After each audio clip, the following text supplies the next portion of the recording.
नमस्कार साथियों, मैं पेशकार तिवारी एसपी कोचिंग क्लासेस परिवार में आप सभी लोगों का स्वागत करते हैं भैया। और सबसे पहले तो आज भैया, आज क्या तारीख है आज भैया? 25 दिसंबर। और आज के दिन अब हम भैया सबसे देखो, अब हम सनातनी हैं। हम आज के डेट में 2 दिवस मनाया जाता है। सबसे पहले तो मैं अपना बता रहा हूँ जो हम लोग मनाते हैं। पहले तो भैया अपने क्षेत्रवासियों को और समस्त क्षेत्रवासियों को और देशवासियों को तुलसी दिवस की बहुत बहुत हार्दिक शुभकामनाएं आप सभी को हैं। और आंगन में जिसके जिसके भैया तुलसी माता हैं, आज उनका पूजन जरूर करिएगा। डेली करते हो या नहीं करते हो वो अलग की बात है, लेकिन आज तुलसी दिवस के उपलक्ष्य में आज तुलसी पूजन और इस कदर मनाना जिससे कि लग जाए कि हाँ तुलसी माता क्या नाम है एकदम तुम्हारे आंगन में साक्षात प्रकट हो गई हूँ। तो आप सभी को तुलसी दिवस की बहुत बहुत हार्दिक शुभकामनाएं भैया, ठीक है। और आज के दिन एक दिवस और मनाया जाता है, क्रिसमस डे मनाया जाता है। उसकी भी आप सभी लोगों को भैया बहुत बहुत हार्दिक शुभकामनाएं। क्योंकि अब भैया देखो ऐसा है, दिवस तो है ही है, अब जो भाई लोग उसको मनाते हैं आप लोग को बहुत बहुत हार्दिक शुभकामनाएं। और बाकी सनातनी और हिंदुस्तान समस्त क्षेत्रवासी और देशवासियों को तुलसी पूजन की हार्दिक हार्दिक शुभकामनाएं मैं पेशकार तिवारी आप सभी को देता हूं, ठीक है भैया। देखो जैसा कि रोज की अपेक्षा मैं सवाल बताता रहता हूं, सवाल ही नहीं कोई भी क्लास का सब्जेक्ट है जो टॉपिक वाइज चलता रहता है। अब कुछ ना कुछ पढ़ा के हम डेली अपलोड कराते रहते हैं भैया, ठीक है। तो समय ना खराब करते हुए और मैं अपने चैप्टर पे आ रहा हूँ। ए बाबू आप लोग इधर ध्यान दीजिए, चलिए ध्यान दीजिए बाबू। तो ठीक है भैया, ये चैप्टर है समांतर श्रेणी, मैथ का है, 10th क्लास का है भैया, ठीक है। 10th क्लास में मैथ का ये 5वां चैप्टर है समांतर श्रेणी। आप लोग ये मत समझिए कि बोर्ड एग्जाम नजदीक आ गया है अभी सिर्फ 5वें चैप्टर पर पहुंचे हैं, ऐसा नहीं है। पहले मैं बहुत सारे चैप्टर खत्म करा चुका हूँ, इसको मैंने सोचा था कि अंतिम में रखूंगा, तो लगभग हमारे चैप्टर खत्म हो गए हैं। अब समांतर श्रेणी चल रहा है। तो समांतर श्रेणी हम स्टार्ट किए हैं अर्थमेटिक प्रोग्रेशन। समांतर श्रेणी को कहते हैं अर्थमेटिक प्रोग्रेशन। तो सबसे पहले मैं आपको समांतर श्रेणी के बारे में बताऊंगा, ठीक भैया। एक एक स्टेप बाय स्टेप समझाता जाऊंगा और आप लोग को हटना नहीं है और ना कहीं जाना है। और देखो भैया ऐसा है कि आप लोग से सपोर्ट के तौर पे मैं एक ही चीज मांगता हूं, आप लोग लाइक कर दीजिए करिए भैया, और लाइक करके और क्या नाम सब्सक्राइब करिए चैनल को और शेयर कर दीजिए करिए, ताकि ये भाई जो पढ़ाया जा रहा है वो तुम्हारे भी छोटे बड़े भाई बहन या फिर जो भी भाई परिवार गण हैं अपने उन सबके पास पहुंच जाए और वो हमारे क्लास से वंचित ना रहें और जो भी यहाँ पढ़ाया जाए वो पूरी तरीके से वो पा जाएं, ठीक है भैया। तो चलो हम चैप्टर पे आते हैं। ये है समांतर श्रेणी। तो सबसे पहले मैं तुम्हें समांतर श्रेणी के बारे में बता दूंगा। समांतर श्रेणी के बारे में, समांतर श्रेणी। अब देखिए समांतर का मतलब देखिए पहले यहाँ पे समांतर को हम 2 नामों से पहचान इसकी कर सकते हैं। जैसे कि देखो सम का मतलब क्या होता है भैया? सम का मतलब होता है समान। सम का मतलब क्या होता है? और यहाँ अंतर या समांतर, और अंतर का मतलब क्या होगा? अंतर का मतलब क्या होता है? यहाँ समान का मतलब बराबर यानी एकदम बराबर, और अंतर का मतलब क्या? माइनस यानी घटाओ। यानी कोई भी श्रेणी दी हुई हो, क्या भैया? कोई भी श्रेणी दी हुई हो, उनके बीचों का जो अंतर है, जो घटाना है, वो क्या होना चाहिए? समान होना चाहिए। क्या होना चाहिए? जैसे कि आप लोग देख लीजिए इधर, जैसे यहाँ पे 2 लिखा हुआ है, यहाँ पे 4 लिखा हुआ है, यहाँ पे 6 लिखा हुआ है, और यहाँ पे 8 लिखा हुआ है, यहाँ पे 10 लिखा हुआ है, यहाँ पे 12 लिखा हुआ है। लिखा है कि नहीं लिखा है? लिखा है। अब मैं आप लोगों को ये जो बताऊंगा इसके एग्जाम्पल के माध्यम से आप लोग समझ जाइएगा, ठीक बाबू। तो सबसे बड़ी बात क्या है कि अगर देखो 4, देखो क्या होता है कि इसमें अंतर भी कैसे करते हैं, इसका तरीका है।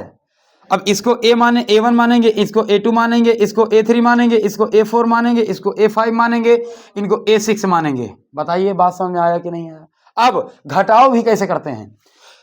पहले वाले दूसरे वाले पद में पहला वाला पद घटाते हैं, दूसरे वाले पद से पहला वाला पद क्या करते हैं? घटा देते हैं। तो इसमें कहीं भी तुम कर सकते हो। ये पहला वाला पद क्या है? A5, और वो दूसरा वाला पद क्या है? A5, और उसके पहले वाला पद क्या है? A4। अब देखिए A2 - A1 कर सकते हो, और इसे सार्वधातुक कहते हैं, सार्वधातुक अभी बताएंगे। तो A2 माइनस A1 कर सकते हो। ये देखो, मान लो यहां उठा के रख लिया, मान लो इसका इसका देख लिया, मान लो इसका इसका देख लिया। अब बताइए, अगर 12 में से 10 घटाओ कितना आएगा, 8 में से 6 घटाओ कितना आएगा, और 4 में से 2 घटाओ कितना आएगा, और 6 में से 4 घटाओ कितना आएगा, और 10 में से 8 घटाओ कितना आएगा। एक इसका मतलब क्या है कि इनके किसी भी बीच की संख्या में दूसरे संख्या से पहली वाली संख्या अगर घटाते हैं और पूरे श्रेणी में घटाते चले जाएं तो सबका अंतर कितना आता चला जा रहा है, 2 2 2 2 2। बताइए इतनी बात समझ में आई कि नहीं आई।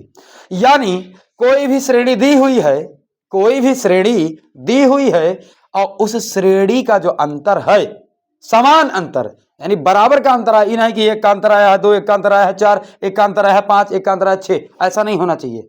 उनके बीच का जो अंतर है वो कैसा होना चाहिए भैया, समान होना चाहिए। और अगर वो समान है तो उसे क्या कहेंगे, क्या कहेंगे, फिर से बोलो क्या कहेंगे। तो इसका मतलब आप लोग समझ गए होंगे कि समांतर श्रेणी किसे कहते हैं। बात पता चला कि नहीं चला। ठीक, अब आगे बताते हैं बाबू। ये जो आपका समांतर श्रेणी था, पहले मैंने इसको समझा दिया।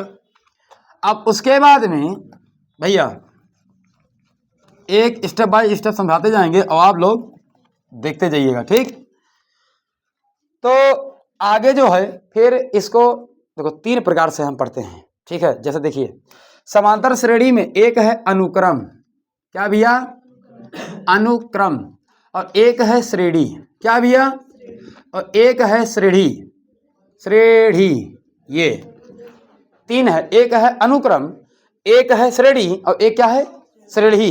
तो जो हम लोग को पढ़ना है पहले मैं उसको बता दे रहा हूं, पहले मैं क्या बता दे रहा हूं, उसको बता दे रहा हूं। यहां पे बाबू जो अनुक्रम है, अनुक्रम की बात अगर करें, अनुक्रम की बात करें तो अनुक्रम का मतलब क्या होता है, क्रम से। अनुक्रम का मतलब क्या होता है, क्रम से। एक बात बताइए, क्रम का मतलब क्या, जैसे 1 आया, 1 के बाद 2 आया, 2 के बाद 3 आया, 3 के बाद 4 आया, 4 के बाद 5, यही तो अनुक्रम है। अब इसमें हम बताने जा रहे हैं कि सम या विषम। अनुक्रम में सम संख्या या विषम संख्या, क्या भैया, विषम संख्या, सम संख्या या विषम संख्या। अब सम संख्या हो तो उसका क्रम होना चाहिए, अब विषम संख्या हो तो उसका क्या होना चाहिए, क्रम संख्या होना चाहिए। जैसे एक बात बताइए, सम संख्या पहले लिखते हैं, ठीक, उसके बाद में तब विषम संख्या लिखते हैं।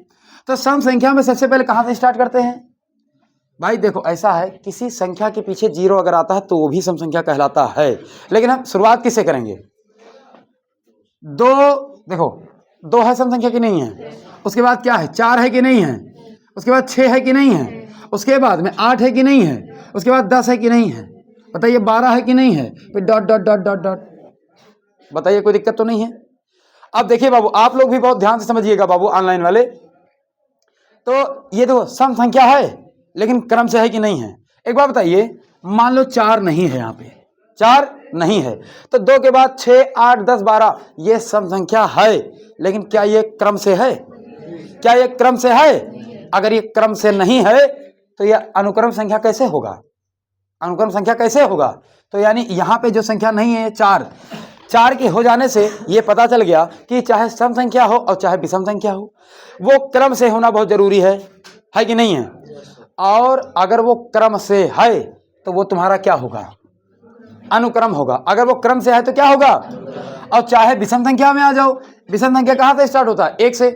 तो 1 के बाद क्या आता है, बोलो भैया, 3 के बाद 5 के बाद 7 के बाद 9 के बाद, ऐसे डॉट डॉट डॉट कर दिया जाए, डॉट डॉट डॉट कर दिया जाए। तो यहाँ 1 के बाद 3, 3 के बाद 5, 5 के बाद 7, 7 के बाद 9, 9 के बाद 11, डॉट डॉट डॉट। मतलब देखिए, जो विषम संख्याओं का क्रम है 1 के बाद 3 ही आता है कि 1 के बाद 2 आता है, विषम संख्या की बात कर रहे हैं भैया।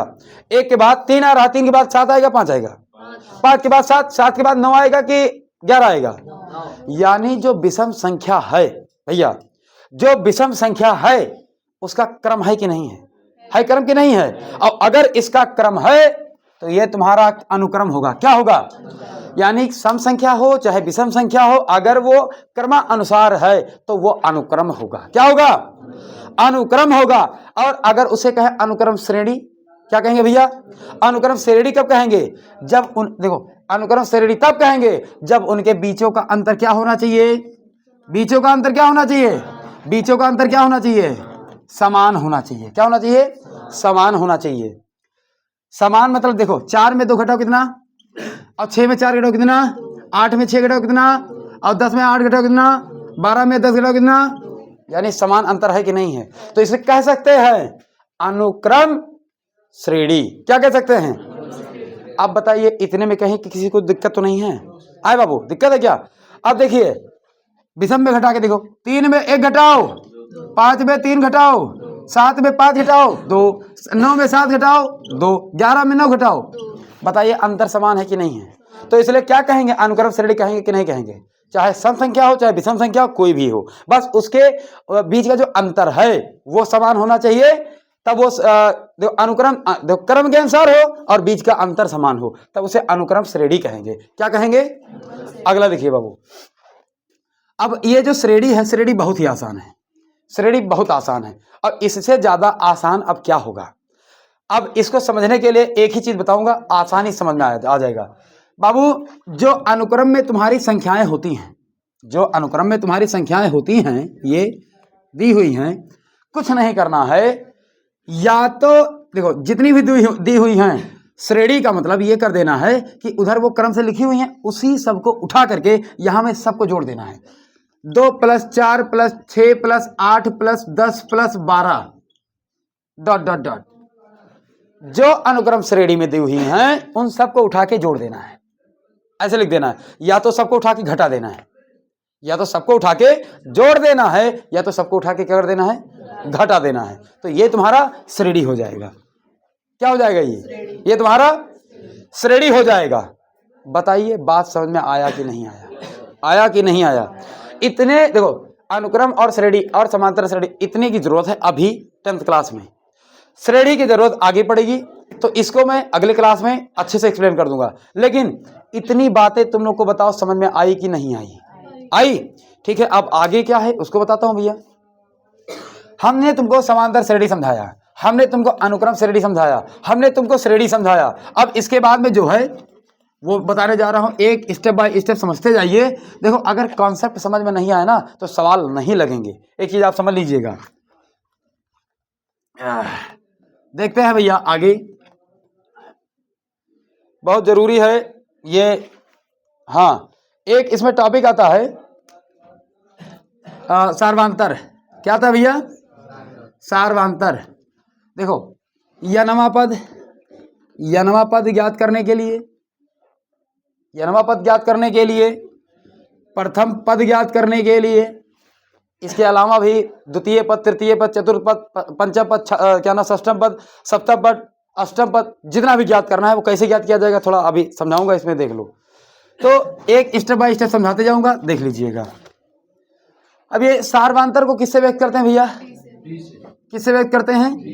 अब एक कोई सवाल लेके देखता हूं, सवाल क्या लूंगा, मान लो 2 है, 4 है, 6 है, 8 है, 10 है, ... नहीं पता संख्या, अंतिम संख्या नहीं पता, तो इसे क्या कहते हैं, एनवा पद। क्या कहते हैं, एनवा पद। अंतिम पद को किससे व्यक्त करते हैं बेटा, एल से। किससे व्यक्त करते हैं। अब देखिए अगर कहे बात कि प्रथम पद, किसी बात करे, प्रथम पद की बात करते हैं, प्रथम पद जो इसमें दिया हुआ है यही तुम्हारा प्रथम पद हो जाता है। क्या हो जाता है, प्रथम पद हो जाता है। बताइए समझ में आ रहा है नहीं आ रहा है, आ रहा है भैया आप लोगों को कि नहीं आ रहा है। ठीक है, तो प्रथम पद जो है वो तुम्हारा क्या हो जाएगा, जो स्टार्टिंग में दिया हुआ है पहला अक्षर वही तुम्हारा प्रथम पद हो जाएगा।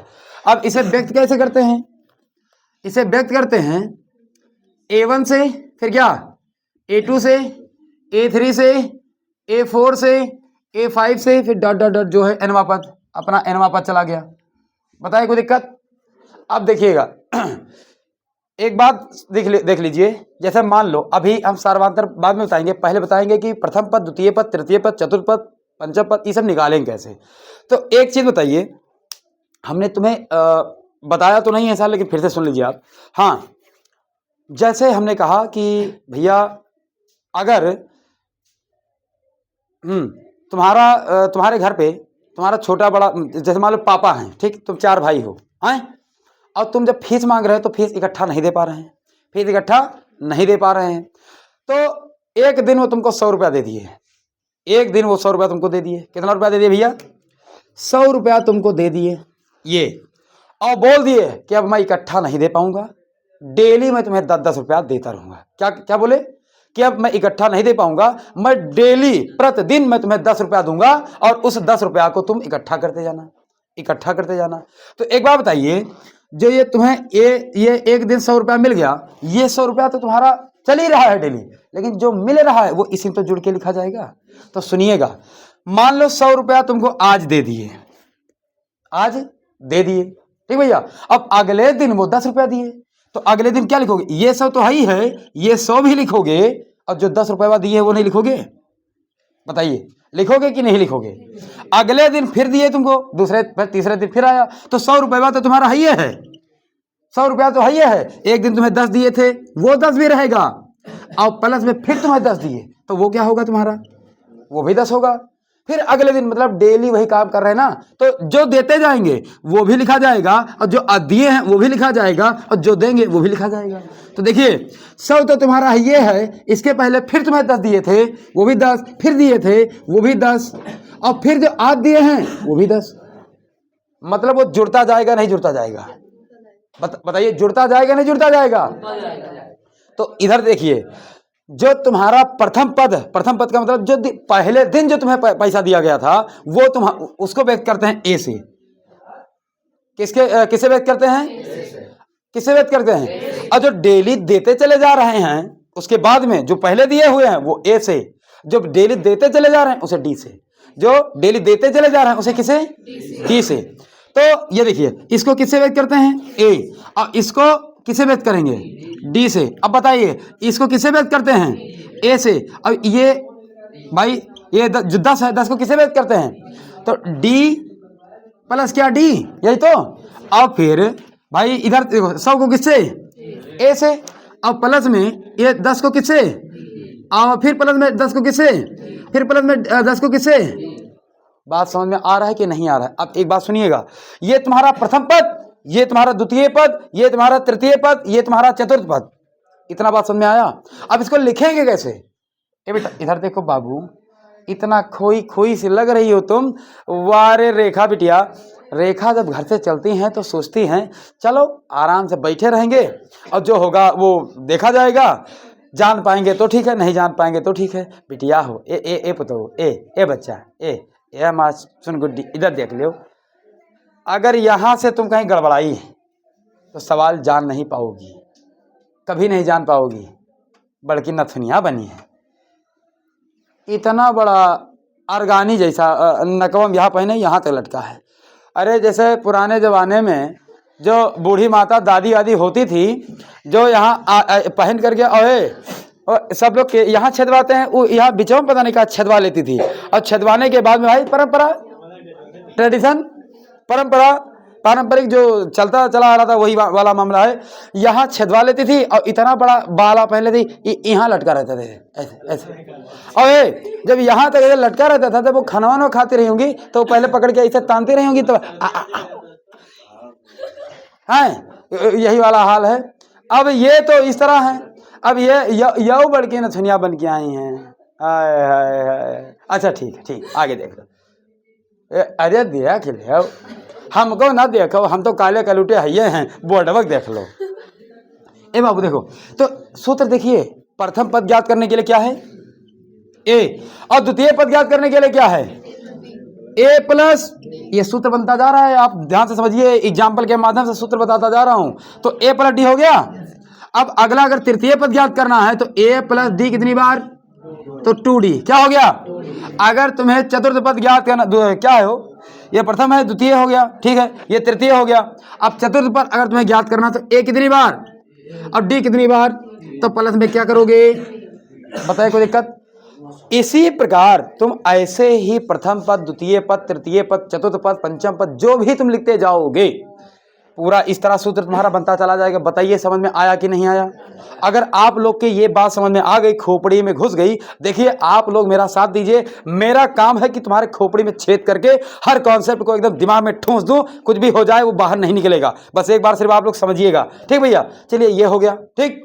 अब इसके बाद में तुम्हें सूत्र पता चल गया कि प्रथम पद ए, द्वितीय पद कैसे निकलेगा a प्लस डी, तृतीय पद निकलेगा a प्लस 2d और चतुर्थ पद निकलेगा a प्लस 3d। अब आगे देखिए बाबू, आगे देखिएगा, आगे जो है बाबू अपना, अब है आगे है सार्वांतर, समझा दे कैसे क्या होता है सार्वांतर। अब देखिए सार्वांतर, सार्वांतर को किससे व्यक्त करते हैं, सार्वांतर को किससे व्यक्त करते हैं, डी से। तो सार्वांतर डी का जो फार्मूला होता है ये होता है तुम्हारा, ये a2 माइनस a1, ये ऐसे कैसे हो गया, इसके लिए तुम्हारे पास तरीका होना चाहिए। कोई भी सवाल इसमें दिया हुआ हो, कोई भी सवाल तुमको दे दिया हो, अब उसमें करना क्या होगा कि सवाल तो तुम्हें मिल गया, अब सवाल जो है उस सवाल में अगर कहे सार्वांतर ज्ञात करो, क्या ज्ञात करो, सार्वांतर ज्ञात करो। और सार्वांतर अगर आपको ज्ञात करना है तो एक बात समझ लीजिएगा, कोई भी संख्या यहाँ पे हो, देखो दूसरी संख्या से पहली संख्या घटाना है भाई। यहाँ पे अगर चेक करो तो इसके लिए दूसरी संख्या क्या है, 10 है, और इसके लिए पहली संख्या क्या है इसकी, 8। अब 6 के लिए दूसरी संख्या क्या है, और 8 के लिए पहली संख्या क्या है, और 6 देखो 4 के लिए मतलब दूसरी संख्या क्या है, और 6 के लिए पहली संख्या। यानी अगर तुम्हें सार्वांतर निकालना है, क्या निकालना है, सार्वांतर, तो सार्वांतर का मतलब ये होता है कि उन मतलब दोनों संख्याओं के बीच का अंतर सार्वांतर कहलाता है। दोनों संख्याओं के बीच का अंतर क्या कहलाता है, दोनों संख्याओं के बीच का अंतर क्या कहलाता है। तो यानी अभी देखो सार्वांतर कैसे निकलेगा, मान लो कोई पद उठा लो, ये 8 उठा लिए, 6 उठा लिए, तो भैया मान लो इसके लिए, इसको पहले मानते क्या है, अभी रुक जाओ सवाल बताते हैं। चलो सार्वांतर पहले समझ में आ गया, अब सवाल देखते हैं कि सवाल क्या है, उसी के हिसाब से लगाते जाएंगे। और एक चीज आप लोग सुन लीजिएगा बहुत ही लाजवाब तरीके से,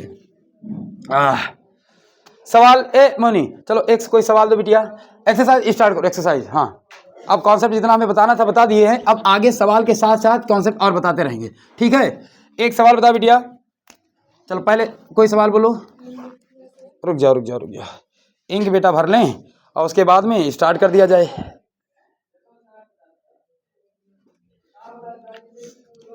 वाह रे बच्चा, तो बीजू एक बात बता दें, आज तक हमको ऐसा नहीं पता था कि बीजू हमारी जो हैं ये इतना ज़बरदस्त डांस करती हैं। 1 तारीख को हम लोग भैया नया साल जो मनाने वाले हैं उसमें हम अपने बच्चों का इसमें रिहर्सल करवा रहे हैं। इसमें भैया हमारी एक बिटिया नाम है बीजू उर्फ काजल, अरे इतना तगड़ा डांस करती है कि मतलब पहली बार जब हमने देखा तो हमने कहा मैंने यही हैं। वाह, वैसे देखो ऐसा है कि सांस्कृतिक कार्यक्रम में पार्टिसिपेट करना चाहिए, इससे मन जो है ना एकदम जितना भी टेंशन होता है, और यही नहीं कभी कदार जब घर पे भी अकेले रहो, जब जानो कि कोई नहीं है, जानो कोई नहीं है, दरवाज़ा बंद करो, और बहुत टेंशन है, दरवाज़ा बंद करो, एक छोटा सा बूफर जो है उसको लगाओ और बजा के मन जितना कर पाना है पूरा एकदम खींच दो, और खींचने के बाद में होगा ना तो क्या, अरे सारा तनाव, सारा मानसिक दुख दर्द, मन शांत हर प्रकार से, क्योंकि डांस तुम्हारा योगा के अंतर्गत आता है। डांस में क्या होता है, तुम्हारे शरीर का एक को नस ऐसा नहीं बचता जो नहीं टूटता है, पूरे शरीर का एक एक नस टूट जाता है, तो वो योगा के अंतर्गत आता है। उससे तुम्हारा मन शांत हो जाएगा, चिंता खत्म हो जाएगा, और वो तो ही है एक कमरे मन। लेकिन अगर कहीं सांस्कृतिक कार्यक्रम हो उसमें पार्टिसिपेट कर लिया करो, और वहां पे जब तुम डांस कर दोगी तो जो तुम्हारा मन का डर है वो दूर हो जाएगा, वो तुम्हारा दूर हो जाएगा, और तब गाना गाना बढ़िया से, तब गाना, अरे बहुत सारे गाना है, कौन सा गाना था तुम्हारा, हाँ अब हमारा गाना देखो तो उसमें क्या है, नायक नहीं खलनायक हूँ मैं, डांस हो उसमें सिर्फ ऐसे ऐसे करता रहता है, हम ही करना जानते हैं। बाकी तुम लोग अगर चाहोगे तो हमको भी डांस सिखा दोगे, और हम तैयार हैं एकदम। ठीक, आगे ये जो सवाल है, सवाल, हाँ तो मोहिनी बोलो बेटा, तो आए निम्न लिखित में से प्रत्येक समांतर श्रेणी के लिए प्रथम पद तथा सर्वांतर सर्वांतर ज्ञात कीजिए। चलो सर्वांतर ज्ञात कीजिए। चलिए सवाल बोलिए बेटा। अच्छा 3 कॉमा 1 8 है, एक आगे -1 -3 डॉट डॉट डॉट। ठीक है, इसका क्या क्या याद करना बेटिया? मतलब प्रथम पद और सार्वधातुक दो चीज। भैया आप लोग को मैंने सिखाया है कि प्रथम पद, अभी देखिए हल, अगर प्रथम पद की बात करें, प्रथम पद की बात करें तो हमने कहा जो भी सवाल दिया हुआ हो, भैया जो भी सवाल इसमें दिया हुआ हो उसका पहला अक्षर ही तुम्हारा क्या कहलाता है? क्या कहलाता है? तो अब प्रथम पद को किससे व्यक्त करते हैं? तो ए बराबर कितना? बताइए, प्रथम पद जान गए नहीं जान गए? बताइए, जान गए कि नहीं जान गए? अब सार्वांतर ज्ञात करना है। और सार्वांतर का मतलब जानते हो? तुम कहीं भी कोई बीच से कोई दो संख्या उठा लो, दूसरी संख्या में से पहली संख्या क्या करोगे? माइनस कर लोगे। अब देखिए सबसे बड़ी चीज, इस समांतर श्रेणी है कि नहीं है? कहे तो रहा कि समांतर श्रेणी है, तो चेक करने के लिए तुम्हें करना पड़ेगा क्या? ये जो 3 है, 1 है या कामा -1 है, फिर माइनस क्या है? 3 है डॉट डॉट डॉट। इसको A1 मानते हैं, इसको क्या मानते हैं? इसको क्या मानते हैं? इसको A4 डॉट डॉट डॉट। ठीक, अब सार्वांतर ज्ञात करने के लिए क्या करना पड़ता है? सार्वांतर D, यानी D बराबर पहले 8, देखो पहली संख्या पे दूसरी संख्या पर माइनस क्या? पहली संख्या, तो दूसरी संख्या देखिए, यानी A2 माइनस A1, इसका ज्ञात करना है। फिर A3 माइनस A2, और फिर क्या है? A4 minus A3। भाई सार्वांतर सबका ज्ञात कर लो, लिख दो किसी एक का, क्योंकि भाई सेम ही तो आना चाहिए ना। चल रहा है बेटिया? ठीक है, आगे देखो। अब बताओ A2 कितना है? A2 कितना है? 1। अब माइनस A3 कितना है? A1 कितना है? A1 तो चाहिए, A1 कितना है? 3। अब घटाओ कितना आएगा? -2 की 2, तो -2 आया। कितना आया? -2। अब A2 minus A3 minus A2, तो A3 कितना है? -1, क्या है? -1। और A2 कितना है बेटा? A2 कितना है? 1। तो यहाँ पे माइनस, और यहाँ पे आएगा तो माइनस क्या? 1। माइनस माइनस प्लस होता है, तो माइनस -1 कितना हो जाएगा? -2 होगा। अब अगला देखिए सार्वांतर, तो A4 कितना बेटा? -3 है, तो यहाँ पे -3, और सार्वांतर मतलब अंतर माइनस। अब उसके बाद A3, तो A3 कितना है? -1, तो ये माइनस, एक सूत्र वाला माइनस, तो माइनस माइनस प्लस, यहाँ पे क्या हो जाएगा? अब बराबर, तो -3 में से 1 घटे कितना बचेगा? अब हमें एक बात बताइए कि ये समांतर श्रेणी है कि नहीं है? और समांतर श्रेणी है तो इसका हमें प्रथम पद बताना था, और प्रथम पद हमने बताया था कि सवाल में सबसे पहली संख्या को प्रथम पद A कहते हैं। बताइए, बात समझ में आई नहीं आई? अब कह रहा है सार्वांतर, और सार्वांतर यानी सभी का अंतर बराबर है कि नहीं है? -2 -2 -2 है कि नहीं है? और अगर है तो यहां लिख सकते हैं, अब सार्वांतर D बराबर कितना है? माइनस। यही दोनों पूछा था और यही दोनों लग गया है, ये हमारा इस सवाल का आंसर हो गया। चलिए भैया आप लोग इसको देख लीजिए और इसके साथ मार दीजिए, मार दीजिए। अभी एक सवाल और लगवाएंगे। ये हो गया भैया, कोई दिक्कत तो नहीं है? हाँ ठीक है, चलो आप लोग नोट कर लीजिए, इसके साथ मार लीजिए। ठीक भैया, अब आगे बताते हैं। इतना समय बहुत है तुम लोग के लिए इसका साथ मारने के लिए, कोई दिक्कत तो नहीं है? अरे देखो बाबू, हाँ चलो, ये तो तुम्हें पता हो गया बाबू। एक सवाल, चलो मोनी बेटा एक्सरसाइज खड़ाखड़ बोलो, एक्सरसाइज बोलो तो। चलो एक्सरसाइज बोलो। हाँ, समांतर श्रेणी -5 -1 -3 की 3 कॉमा बोल दिया करो, आए कॉमा 7। क्या ज्ञात करना है? का सर्वांतर ज्ञात करना, सिर्फ सर्वांतर। अरे बहुत ज्ञात करना है। अरे कितना आसान लल्लन टाप सवाल। अरे वाह, ऐसे सवाल अगर मिल गए होते हमारे जमाने में तो आज हम यहां नहीं बैठे होते, लेकिन नहीं मिला। अब तुम लोग का मिल रहा है, अब तुम लोग यहां ना बैठो, पहले पढ़ो, टॉप करो और योगी बाबा से लैपटॉप लेकर के आओ। हैं। जब मेहनत करोगे और प्रैक्टिस करोगे तो भाई जो भी उनके द्वारा तुम्हें जो अनुदान दिया जाएगा वो तुम वहाँ पाओगे। लेकिन क्या करोगे? जब मेहनत करोगे तब। आप लोग मेहनत करते रहिए, मुस्कुराते रहिए, आधे आधे घंटे पे पानी पीते रहिए, क्योंकि शरीर में भैया 70-71% तो पानी है। पानी की मात्रा कमी, स्वाद गड़बड़, और जहाँ स्वाद हुआ गड़बड़ वहाँ सब कुछ हो जाएगा चौपट। इसलिए मुस्कुराते रहिए, लगे रहिए। तो ये समांतर श्रेणी है कि नहीं है, पहले ये पता करें। और समांतर श्रेणी कैसे पता करेंगे? सार्वांतर से। कैसे पता करेंगे? चलो हल लिखा है समांतर श्रेणी -5, -1, -3, -7 सर्वांतर ज्ञात कीजिए। और सर्वांतर ज्ञात करने का तरीका मैंने दे दिया। जो भी सवाल है नोट करो खट से। -5 फिर -1, -3 फिर 7 ... मालूम नहीं है तो इसको A1 मानते हैं, इसको A2 मानते हैं, इसको A3 मानते हैं, इसको A4 मानते हैं। ये तुम्हारा n वापस चला जाएगा ऐसे।